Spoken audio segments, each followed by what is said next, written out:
pangangailangan natin, tsaka yung ginugusto natin. Nakukuha niyo. Amen.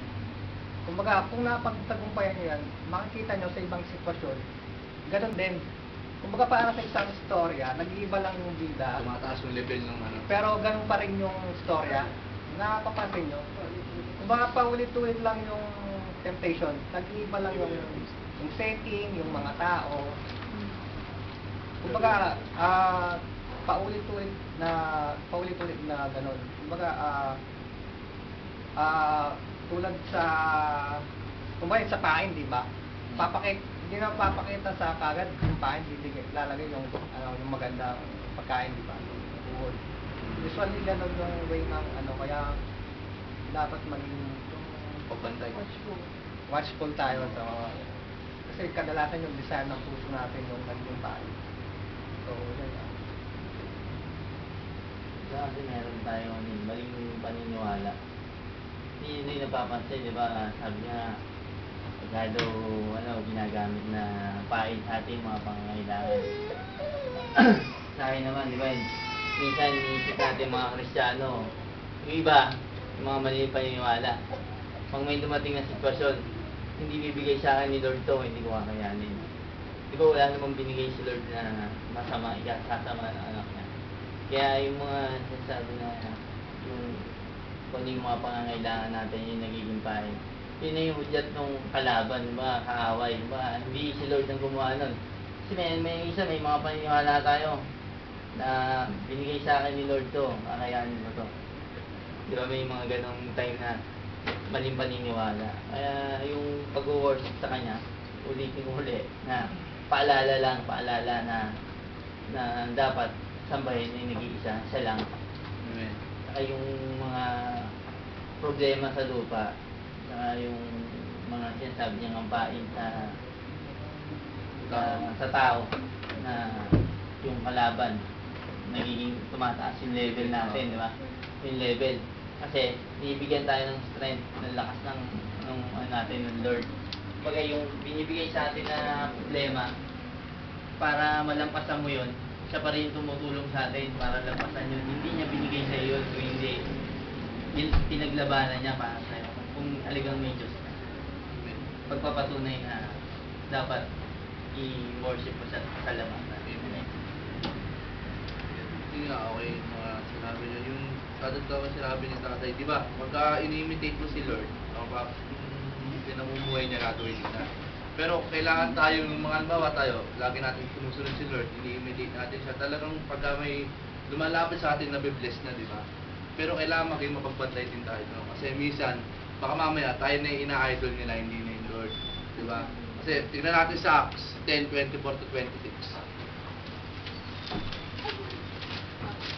Para supportahan yung numbers. Acts, go. Acts 10:24-26. Okay na po? Okay. Diba? At nang kinabukasan, nagsipasok sila sa Cesarea at sila hinihintay ni Cornelio na tinipon nito ang kanyang kamag-anakan at ang kanyang kaibigang minamahal. At nangyari, sa pagpasok ni Pedro ay tinalubong siya ni Cornelio at nagpataripa sa kanyang paanan at siya'y sinamba. Tatapwat, itinindig siya ni Pedro, sinasabi, magtindig ka, ako man ay tao rin. Diba? Hindi kailangan dito, diba? Yun nga nangyari dito, porque si Pedro masyado na siyang holy man, diba? Yung, talaga nakikita sa kanya yung Diyos. Akala tuloy ng tao, siya siya. Lumuhod ngayon sa harapan niya yung tao, pero tama yung ginawa niya, mali na ako man ay tao din, diba? Kailangan tayo, pag gano'n na tayo yung level natin, kailangan i-elite natin sila sa tama. Hindi yung porque na-idol tayo, sumusunod na sa akin to. Ngayon, mamanipula mo yung buhay niya. Siyempre, magtitake advantage ka. Minsan, nagiging dayaan naman sa atin yung pagka yung gano'n nakataas yung level mo, di ba? Kailangan, lead mo sa tama. Yun, tama yung ginawa niya na kanya. Hindi ako ang Diyos, di ba? Ako man ay tao din, di ba? Sinusunod ko lang yung mga gawa niya. Kailangan, i-imitate mo din kung ano yung ginagawa ng Lord para marating mo rin yung level na inabot.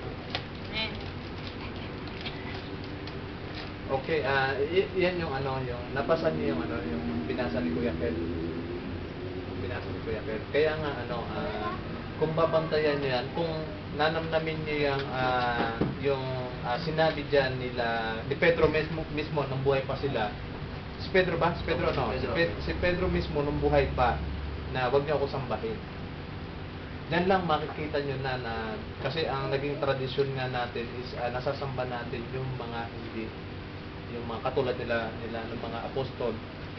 Minsan ito na yung nasasamba na natin talaga. So kung hindi tayo aware na nung sila nga ay nabuhay, ay sinabi nila wag niyong gawin yan dahil kami ay mga apostol lang. Kaya ito makikita natin isang pagpapaliwanag din sa sa faith natin. At maganda tong sinasabi na ito kasi meron tayong nawo-worship na akala natin is worthy to worship.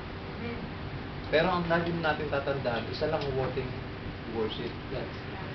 Si Jesus lang at saka yung Diyos lang. So hindi tao. Hindi tao.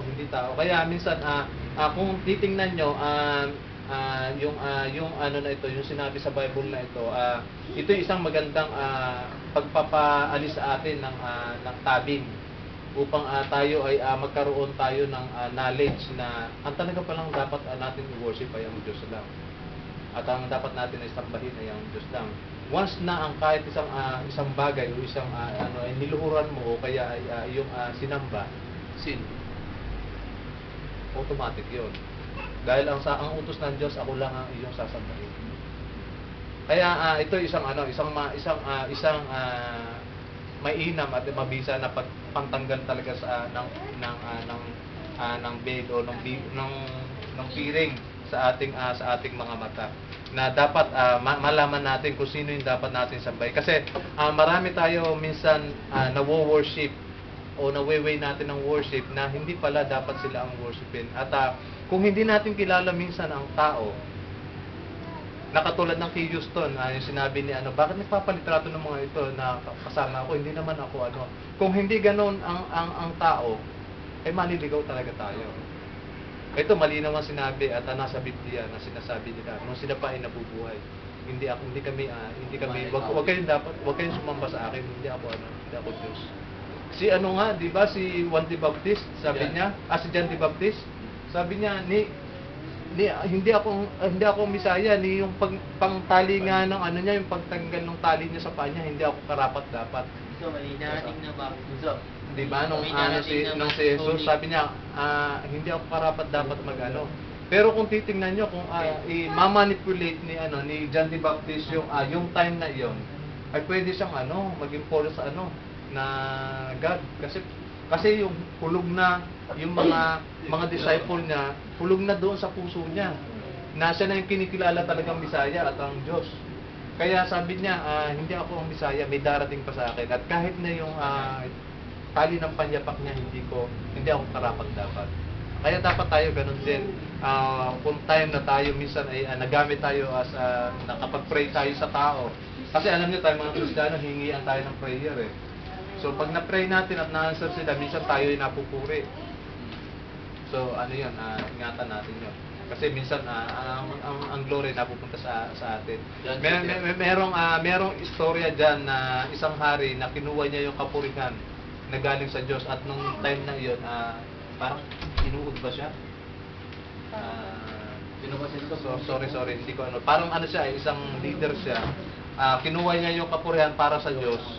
At nung time din na yun, inuud siya doon sa hindi ko alam kung inuud o something na namatay siya nung time na yun, nung kinuha niya yung kapurihan sa Panginoon. Napakahirap kuhanin ng kapurihan sa Panginoon.